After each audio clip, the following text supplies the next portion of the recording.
É inacreditável a situação, né, da seleção brasileira. E, Mauro, aí já te passando para você falar dessa repercussão internacional do papelão aí do Dorival, cara, é aquilo que eu falo. Coitado do Dorival, tá aí a declaração do Danilo. Militão abriu as cobranças pelos treinamentos. A gente já tinha uma base de quem seriam os batedores. Dorival estava sendo representado pelo Lucas Silvestre, que é o filho, que é o auxiliar. A gente muitas vezes coloca uma lupa em algumas situações que não são as mais importantes. Realmente a moral do treinador não é a mais importante. Isso é a declaração do capitão. Então, velho Vamp, Mauro César Pereira, Pedro, eu vou começar a botar o meu sobrinho, o Filipinho, né? Eu chamo ele de Pilhadinho, para apresentar o programa. Que aí ele me representa, pronto, tá tudo certo. Bota o Filipinho aqui. Eu sei que muita gente do chat vai agradecer, mas não vai acontecer, vocês se lascaram. Eu vou continuar. Agora, Mauro César Pereira, Dorival Júnior virou piada internacional e você vai trazer essa repercussão pra gente. E outra coisa também, né? Como o Dorival, ele virou muito piada, esquece também, o povo brasileiro esquece de criticar os jogadores. Porque a gente tem que criticar, eu mesmo, que sou um fanzaço do Vinícius Júnior e defendo muito. Tem que criticar o Vinícius Júnior, porque não jogou nada na Copa América. Claro que o treinador também tem culpa, mas às vezes você espera uma individualidade e não teve seu momento de destaque na Copa América. Rodrigo, Marquinhos, Paquetá, Danilo, que gosta muito de reclamar de crítica, Danilo, vamos lá, Douglas Luiz, Bruno Guimarães, todo mundo, João Gomes, ninguém jogou bem essa Copa América. Arana, que estava voando no futebol brasileiro aqui, pelo Atlético Mineiro, na seleção não rendeu. Então, claro, o Dorival tem que ser criticado, tem que ser chacota, foi muito mal. Agora, os jogadores também, né, Mauro? Porque você não vê nem individualidade, é um time bagunçado e sem nada. A gente estava até comentando ontem, um jogador a mais por 25 minutos, o Brasil conseguiu, com um jogador a mais em campo, não criar nada. Eu acho, lógico, o jogador sempre tem uma responsabilidade nesses momentos, mas acho que um time não funciona se não tiver o mínimo de conteúdo, né, de organização e padrão de jogo. Mas o Dorival não conseguiu criar nada disso. 25 dias. Fica muito claro. O Dorival é conhecido por ser um técnico que trabalha bem assim para tiro curto, né? Então ele chega ali, arruma rapidamente, de fato, né? Rapidamente conseguiu 2 resultados bons na Europa, né? Contra a Espanha e contra a Inglaterra. Mas foi só. Empatou com os Estados Unidos antes, num jogo amistoso. Estados Unidos, que perdeu para o Panamá. Que nem passou pelo Panamá, foi eliminado precocemente, sendo um anfitrião da competição. Então, na realidade, foi um tiro curtíssimo dessa vez. Só funcionou naqueles 2 jogos amistosos, que deram até uma esperança a muita gente de que a coisa fosse evoluir. E, além do trabalho não ter resultado em nada de positivo, essa eliminação mais do que justa, né? O Brasil não merecia realmente se classificar pelo que fez na Copa América, não especificamente nessa partida. Esses momentos, né? Não só a rodinha, ele fora da rodinha, mas as trocas no final, totalmente aleatórias. Olha para o banco, vai ver o Evanilson, que nunca entrou. Vai você lá, vamos ver se acontece alguma coisa. Mas muito sem convicção. A sensação que dá realmente é que pegaram um dos melhores carros, né, e entregaram para um piloto mediano, que é capaz de ganhar uma corrida, outra, mas que não vai brigar pelo título. O Dorival, ele, no cenário internacional, e quando você fala da seleção, você fala do cenário internacional, obviamente, ele não está no patamar de um técnico de uma seleção grande. Ele me lembra mais ou menos o Ricardo Bauza treinando a seleção argentina. Ganhou 2 Libertadores, uma pela LDU e a outra pelo São Lourenço. 2 Libertadores. E tem outros títulos na carreira, como o Dorival também tem, mas não era um técnico para a seleção. Ele, na época, houve até uma espécie de entrevista de emprego. A AFA, ninguém queria assumir, né? Aí começaram a lançar o anúncio no jornal, né? Deve sair no Clarim lá, procura esse técnico. E aí o Edgardo Bauza, que treinava o São Paulo, foi lá, foi entrevistado e assumiu, e foi mal. Porque já não era para ele aquilo ali, né? Era um técnico que tinha as suas limitações. Conseguia montar alguns times competitivos, vencedores e tal, mas não para treinar uma seleção que tinha o Messi, por exemplo. Se esperava mais daquela seleção. Os grandes treinadores do futebol internacional, eles trabalham nos grandes clubes. Os técnicos de seleção são de uma prateleira abaixo, pelo menos. 1, 2, né? Mas Dorival, no cenário internacional, ele está várias prateleiras abaixo. Isso não muda, porque ele ganhou uma Copa pelo São Paulo, uma Copa pelo Flamengo, uma Libertadores pelo Flamengo, até pelo time que o Flamengo tem, os jogadores. O Renato Gaúcho quase ganhou a Libertadores pelo Flamengo. O time era uma zona. Era uma bagunça total. Se o Michael chuta a bola no gol, o Pitico não entrega a bola pro Davidson, o Flamengo poderia ter sido campeão. Aí o Renato ganhou mais uma Libertadores. O trabalho era bom? Era horrível. Era só individualidade. O trabalho do Abel Ferreira no Palmeiras era muito melhor. Os dois se enfrentaram. E o Renato tinha jogadores melhores, mais decisivos. Quase ganhou. Então, isso não... Sabe, o Brasil, em 98, na Copa... o Brasil foi vice-campeão, que a França foi campeã. O Brasil era uma bagunça, o time. Aquele time tomava gol todo jogo. Aquela seleção foi a que mais foi vazada em Copas do Mundo. Só foi superada depois pela seleção, óbvio, né? A do 7-1. Essa é a grande vergonha da história. E chegou na final. Por quê? Pela individualidade dos jogadores com capacidade de decisão. Então foi levando, foi avançando. Mas o time não era um time bem treinado pelo Zagallo. E se ganha aquela Copa do Mundo, ia ser lembrado como se fosse uma coisa que o time não era. Como time, quero dizer. Não era. Então, o Dorival parece que está numa posição muito grande para ele. Sabe? Muito grande para ele. As coisas aconteceram muito rapidamente, né? Ele tinha uma carreira de um técnico médio, de times pequenos, médios, eventualmente trabalhando num grande, eventualmente. De repente pegou 2 trabalhos seguidos, ganhou. Você vê que, por exemplo, o São Paulo ganhou a Copa do Brasil, mas é a campanha do Brasileiro do ano passado. O São Paulo esse ano jogou um monte de jogo fora de casa. A campanha foi horrorosa no passado. O São Paulo jogou um jogo no final lá do Bahia, na penúltima rodada. E aí a Copa do Brasil ofuscou isso. E aí tem uma visão um pouco distorcida que é assim, para o São Paulo, para o clube, naquele momento, era muito importante ganhar alguma coisa. Ganhou a Copa do Brasil. Isso superestimou o trabalho do técnico. Ele claramente não está à altura. E aí muita gente fala técnico estrangeiro. O que é o erro da CBF? Foi buscar o Ancelotti. Eu não acho errado, não. Virou alto. Pô, vou trazer um cara grandão. Ah, mas a CBF é uma bagunça, pô, você tá de sacanagem. Ele não pensa na CBF, ele pensa na seleção brasileira. Quando ele ouve a seleção, e eles conversaram, pelo menos a conversa houve ali. Ele pensa, cara, treinar a seleção brasileira.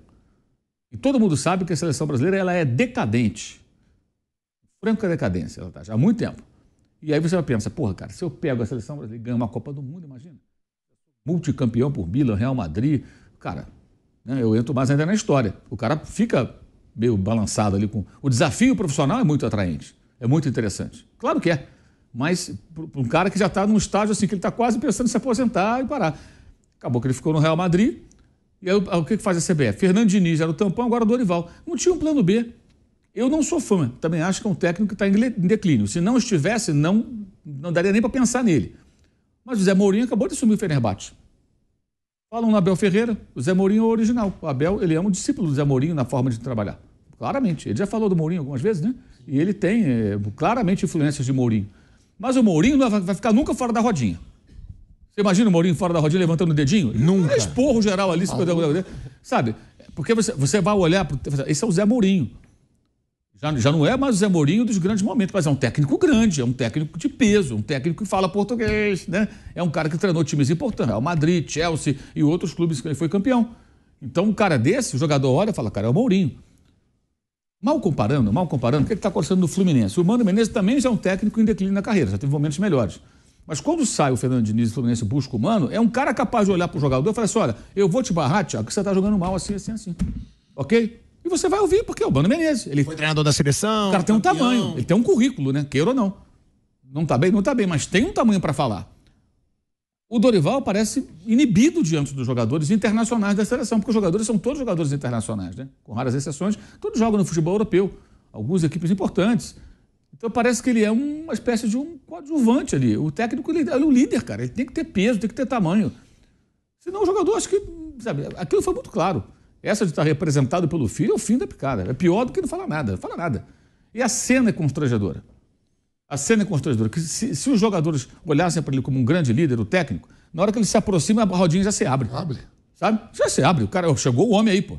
De novo, vou ficar no Mourinho, eu não gosto de sugerir técnico. O Mourinho está empregado, eu fico à vontade para falar, porque ele não vai sair do Fenerbahçe, nem que a CBF queira, né? Ele acabou de chegar lá na Turquia. Mas se fosse um cara como o Mourinho, fosse um Ancelotti, o cara chega e vai chegar e chegando, não é assim? Se formar a rodinha, o técnico tá, rapaziada, seguinte, opa, chegou o homem, já abre a roda, o homem entra no meio. Já vem andando. É isso, pô. Agora, o técnico lá de fora, gente... Eu tentaria uma loucura com o Klopp. Eu sei que não deve ser possível, mas o cara tá sem emprego. Quer dizer, ele pediu pra sair do Liverpool, deve querer descansar. Ele estava... Tenta uma loucura. Ó, Klopp, eu dou 15 milhões pra você de salário. Ele tava cansado da rotina de treinador. Seleção não tem essa rotina, né? Seleção é mais suave, tem momentos que, né? Ele pode morar na Europa, não precisa morar aqui. Ele é um cara que tem tudo a ver com o Brasil, né? Ele é alegrezão, ele é brincalhão. Eu acho Ele é um que cara que tem... tentar não custa tentar. De repente o cara fala, cara, sei lá, estamos em 2024, 2 anos até a Copa, é um desafio, depois eu assumo um time europeu de novo, se eu tiver afim e tal. Vou ganhar bem. E, de novo, é um desafio tentador para um técnico. Eu acho que é. Você pensa assim, cara, pegar o Brasil e ser campeão do mundo, já pensou? Fazer o Brasil voltar a ser o futebol bonito, né, Mauro? Que ninguém mais fala nada. O Brasil perdeu todo o prestígio. Da decadência do futebol brasileiro. É muito evidente, gente. O Brasil foi humilhado dentro de casa pela Alemanha 7-1. E foi o único jogo que a Alemanha goleou naquela Copa. Ela não massacrou ninguém, mas amassou o Brasil. É sempre bom lembrar. E ali a CBF, que não era do Edinaldo, né, mas era a CBF de sempre, contrata os 2 técnicos que foram campeões pelas últimas 2 vezes pelo Brasil, Parreira e Felipão, coloca os 2, entrega a seleção para os 2. Deu naquilo ali. Aquilo é um vexame da história do esporte, gente. Aquilo é coisa vergonhosa. Não tem nenhum legado. Ninguém lembra de nada. Ninguém tirou lição nenhuma. E ontem acho que foi mais um episódio. Mas está correndo o mundo, cara. Todo mundo está comentando. Pô, o técnico do Brasil coçando a cabeça lá de fora, os jogadores definindo entre eles o que eles vão fazer na hora de bater os pênaltis. E outra coisa, se foi treinado, é ele que tem que apontar no final. Porque não é só uma questão de como treinou, é como o cara está no dia. Ele tem que ter a sensibilidade e perceber, pô, esse cara está com medo. Esse cara tá tremendo. Os caras têm que passar as coisas pra ele. Lógico, pô. esse cara já tremeu aqui, ele já errou um passe, tá nervoso, não vou colocar. Porque não é só isso, treinar na hora lá é uma coisa, na hora H é outra, né? O cara tem que ter tranquilidade ali. O Vamp fala um negócio que é perfeito, que é a história de carregar o mundo nas costas quando vai bater o pênalti e o alívio quando você converte. Fiz o pênalti, você fala sempre, não sou mais eu. Todo mundo quer tirar da reta, claro, eu não quero ser o vilão. Alguém vai errar aqui nesse negócio. Eu não quero ser o cara que vai errar. Ô, Baldo, se você vê quando o Gimenez perde o pênalti, se ele bate e faz, acaba. Né? Pode ver que certeza quando falou puta que pariu, deixou na minha mão. Foi o Gart. O Gart foi, mas mesmo assim, se ele perde, mas vai na mão dele. Pô, posso eliminar os caras agora ou posso deixar numa sequência. Aquela caminhada que vai ali, pode ter certeza que é isso na cabeça dele. O cara pensa, por que ele foi errado? Pô, eu não precisava nem estar aqui agora. É muito simples, só começar com o Bebeto. A Copa do Mundo 94 não chega ao 5º pênalti do Brasil. Bebeto, depois de 20 anos, o Brasil volta a ganhar, né? 24 anos, né? Porque não fica 24 porque ganha. Então é 20 anos que não ganhava.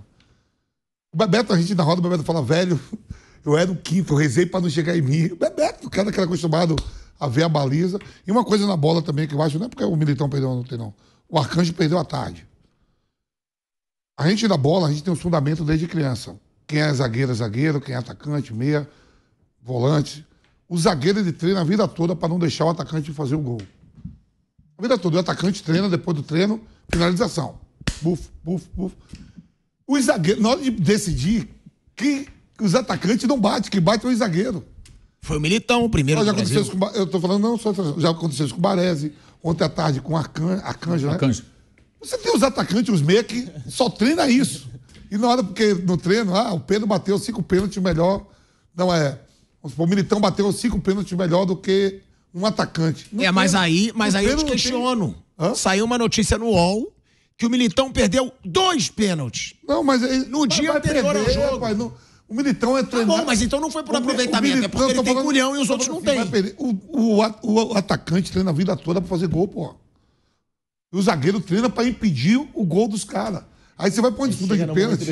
Aí fala assim, você fala, Vamp, mas o Rivelino batia na bola, o Rivelino falou que não gostava de bater pênalti. Você citou o Bebeto pelo La Corunha também, naquela última rodada do Campeonato Espanhol. Tem a série aí, Espanhol, o Romano fala. que ele não bate o pênalti. Se tivesse feito o pênalti, o La Corunha era campeão. Pra você ver, e ontem quem assumiu a primeira cobrança da seleção brasileira foi o Éder Militão. Não, à tarde perdeu o Arcanjo e tirou a Suíça. E vocês, acho que vocês viram, né, o goleiro da Inglaterra, né, o Pickford, e ontem também o Rocher. Os dois com a colinha, né? A colinha da Suíça e ontem também a colinha do Brasil. Ele não tinha o Militão. O Militão tava com um N, assim, né? Que eles não tinham estudado as cobranças do Militão. Mas mesmo assim conseguiu pegar o pênalti do zagueiro do Real Madrid, o Rocher. Ó, uma pergunta que eu queria fazer aqui, tá? É porque o Rodrigo, tá? Foi tirado aos 42 do segundo tempo. Perdeu o pênalti na Copa do Mundo. Isso que eu ia falar. O Rodrigo perdeu o pênalti contra a Croácia, foi muito criticado. Ele seria um dos caras, como disse o Vampeta, talentoso, Você bate tira bem por quê? na bola. Porque você não confia no cara ou você quer preservar o cara caso ele perca novamente e fique marcado? Aí que tá, porque a minha pergunta, Você será que pode, o quando o Rodrigo... Arrascaeta entra, vai pra bater o pênalti. Sim. Será que o Rodrigo pediu O pra Arrascaeta sair? bateu bem, mas não é ser um exímio batedor. Não, fala assim, Mauro, com Você 10. viu no com Flamengo, 10. quando ele bate? A gente sabe a condição física do Arrascaeta, com 10. O Uruguai com 10. O Bielsa botou o Arrascaeta pra segurar mais o jogo, porque eu tô com 10. E entrou pra bater o pênalti. Tá, mas vem cá, a pergunta que eu faço, e aí, Mauro, você mesmo já questionou. Pra mim, tá? O Rodrigo é o 10. É o 10. É o cara que é de ataque, é o cara que é talentoso, bate bem na bola. Provavelmente, se ele não pediu pra sair, o Dorival pode ter pensado isso. Porra, esse garoto perdeu o pênalti. Ele podia falar também, né? Não, professor, vai ter pênalti, eu quero ficar. Podia. Se a gente tivesse jogador de culhão na seleção brasileira, como já Eu não sei teve se o Rodrigo muitas tava vezes... marcando o Vitico. Aquela entrada foi... Ou também começou a mancar pra não bater o pênalti. Não, pô, a entrada foi feia. Pô. O Dorival não disse que o Rodrigo pediu pra sair. Não disse. Eu acho que um cara que é o 10 podia falar, professor, tá, vai pros pênaltis. Eu vou bater. Ué, eu acho. Você, Mas eu acho mesmo. Eu vou te falar, se você... Eu gostaria, você que é o incaível aqui. Eu gostaria que você chamasse a responsabilidade. Você viu a tarde Inglaterra e Suíça. O Bélica falou, subiu uma placa lá errada, ele falou, eu? Viu? Eu vou sair? Não. Isso. Não, subiu a placa errada. O Bélica falou, pô, estamos tomando 1-0, eu que vou sair. À tarde, pô, na Inglaterra. Mas olha a diferença. Eu acho que falta ter jogador assim de personalidade. Ou vocês não acham que um Romário, um Ronaldo da vida, falariam, um Rivaldo, pronto, que é o caso do Rodrigo, é o 10. E tinha o Ronaldo já, que era o Acho, assim como é o Vinícius Júnior hoje. Eu acho que o Rivaldo falaria, você conhece melhor. Escutou? É contigo. Você conhece melhor o Rivaldo. Eu acho que ele falaria, não, professor, vou ficar. É igual, o Rivaldo quer fazer gol, pô. Eu quero bater pênalti. Porque sai o camisa 10 aos 42 do segundo tempo. Eu achei tudo esse mundo confuso e o técnico bem perdido ali. Não parecia ter convicção nenhuma no que estava fazendo. Trocando aleatoriamente, tudo. O Brasil ficou com um homem a mais, faltando 14 minutos, mais os acréscimos. Então o Brasil ficou perto de 20 minutos jogando com um homem a mais. Não criou nenhuma situação de perigo. Nenhuma grande chance foi criada com um homem a mais. Teve um momento imediato, a expulsão do Nantes, que o Brasil trocou passe na intermediária de ataque entre metade do campo do Uruguai e o grande círculo ali, a linha central do gramado. Eles ficaram rodando ali, a bola rodava, não saía dali, ficou uns 2 minutos. Não conseguia ter um passe em profundidade, nada acontecia. Não aconteceu. O Uruguai teve muita facilidade de controlar o jogo no 0-0 quando ele pensou, tô com homem a mais, vou levar nos pênaltis e acabou. Ele levou fácil, não teve trabalho, não foi difícil para o Uruguai. O Brasil não conseguiu nem fazer aquela pressão final, tipo, porra, tô com uma mais aqui, o goleiro defende uma bola e tal. Nada, não aconteceu nada. Eu acho até que o Uruguai respeitou a capacidade individual dos atletas do Brasil durante o jogo inteiro, porque nos 90 minutos o Uruguai foi mais perigoso quando chegou ao campo do Brasil, mas o Brasil trocava passes no campo de defesa, Alisson, Arana, Militão, Marquinhos, Danilo, e não saía disso. O primeiro passe mais ofensivo já tinha 2, 3 jogadores do Uruguai, né? Porque pensa, tem o Rodrigo do outro lado, tem o Paquetá. O Brasil não vive bom momento coletivo, mas se der espaço para um jogador desses, eles podem decidir o jogo. Achei até que o jogo ficou muito travado, principalmente no primeiro tempo, e aí depois com a expulsão, o Uruguai travou até o fim, buscando o 0-0 que levou aos pênaltis. Bom, aí temos o Edinaldo Rodrigues, né? O presidente da CBF. A pessoa que ninguém no Brasil conhecia até assumir a presidência da CBF. Eu mesmo, há pouco tempo, aprendi o nome dele. Eu falava Edivaldo, Edinaldo, tudo. Eu não tinha ideia de quem era o Edinaldo Rodrigues. Inclusive, eu faço o desafio desse presidente fazer uma entrevista para falar de futebol. O que ele sabe de bola, né?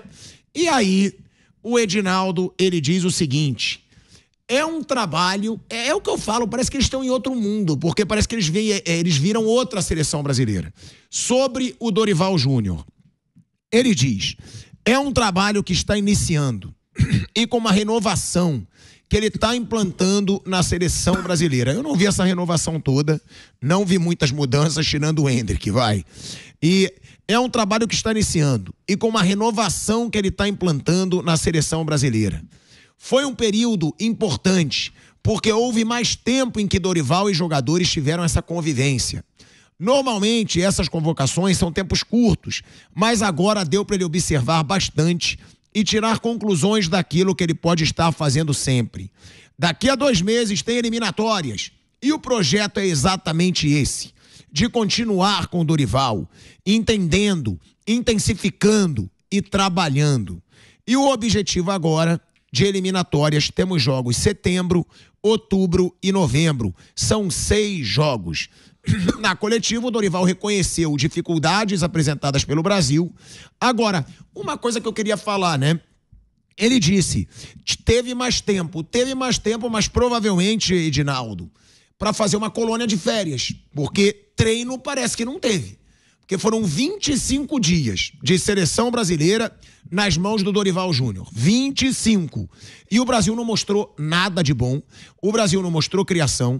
O Brasil não mostrou uma defesa boa. O Brasil não mostrou nada bom, Edinaldo Rodrigues. Então, esse tempo que você fala que foi tão importante para a seleção brasileira, do Dorival, 25 dias, parece que foi uma colônia de férias.